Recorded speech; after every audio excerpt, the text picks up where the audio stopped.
ఆందోళన కూడా చేపట్టారు. సూపరింటెండెంట్కి వ్యతిరేకంగా నినాదాలు చేస్తున్నారు. వీరంతా కూర్చొని 3 రోజులుగా వైద్య సేవలు నిలిచిపోవడంతో రోగులు చాలా తీవ్ర ఇబ్బందులు పడుతున్న నేపథ్యంలో రోగి బంధువులంతా కూడా ఇక్కడ కూర్చొని సూపరింటెండెంట్ వ్యతిరేకంగా నినాదాలు చేస్తున్నారు. వారితో ఒకసారి మాట్లాడదాం. ఈ వైద్య సేవల నిలుపుదలను తీవ్రంగా వ్యతిరేకిస్తున్నారు.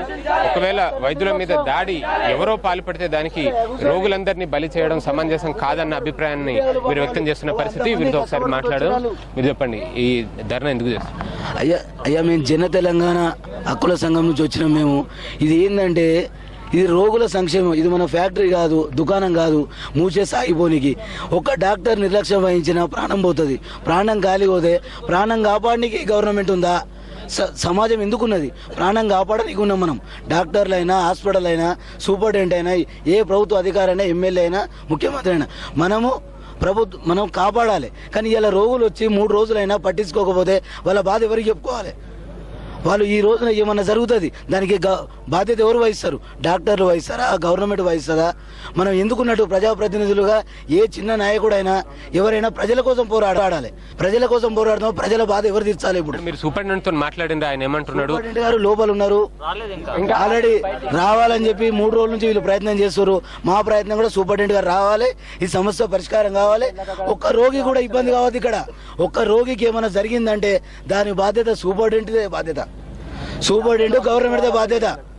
అంటే గవర్నమెంట్ కూడా ఇప్పటిదాకా దీని మీద ఇన్వాల్వ్ అదే మేము డిప్యూటీ సీఎం రాజయ్య గారికి చెప్తున్నాము. ఎందుకంటే అతను ఒక డాక్టర్ అయి ఉండి డాక్టర్ల సమస్యను ఒక క్షణంలో పరిష్కరించవచ్చు, ఏదైనా వచ్చి మాట్లాడవచ్చు. ఎక్కడో మన ప్రభుత్వ ఆసుపత్రిలో మనం ప్రజలకు అందుబాటులో లేకపోవడం ఏంటి? రాజయ్య గారు తక్షణం స్పందించి ఈ సమస్యను పరిష్కారం చేయాలి.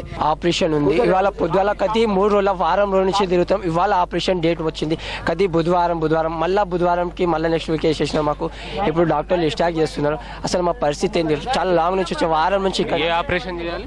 అదే మన పిల్లల కోసం ఆపరేషన్ కోసం చేస్తారు. ఆపరేషన్ చేయాలి. అందుకోసం ఎన్ని రోజుల నుంచి ప్రతి వారం నుంచి తిరిగి అలసిపోయినా, జేబులో డబ్బులు లేక, తిండి లేక మా భార్య హాస్పిటల్లో ఉంది. అసలు పట్టించుకున్న అసలు లేనేలేరు. ఒక్కసారి దయచేసి మీరు పెద్ద మనసు చేసి డాక్టర్లు ముందుకు వచ్చినారనుకో, ఎవరో చేసిన తప్పుకు మా పేదవాళ్ళని ఎందుకు ప్రాణాలు తీస్తారు మీరు?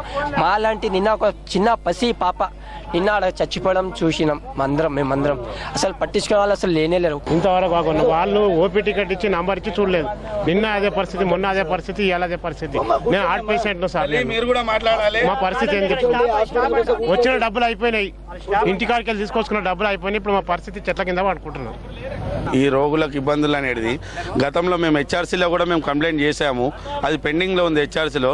ఈ రోజు కూడా వీళ్ళది గిట సమస్య గిట పరిష్కారం కాకపోతే మరొకసారి హెచ్ఆర్సీకి పోయి మానవ హక్కుల సంఘంలో మరొకసారి మా జన తెలంగాణ రైట్ సొసైటీ తరఫున మరొకసారి మేము ఫిర్యాదు చేస్తాం. మేము తప్పకుండా ఈ రోజు ఆపరేషన్ల కోసం డేట్లు ఇచ్చిన వారు ఉన్నారు.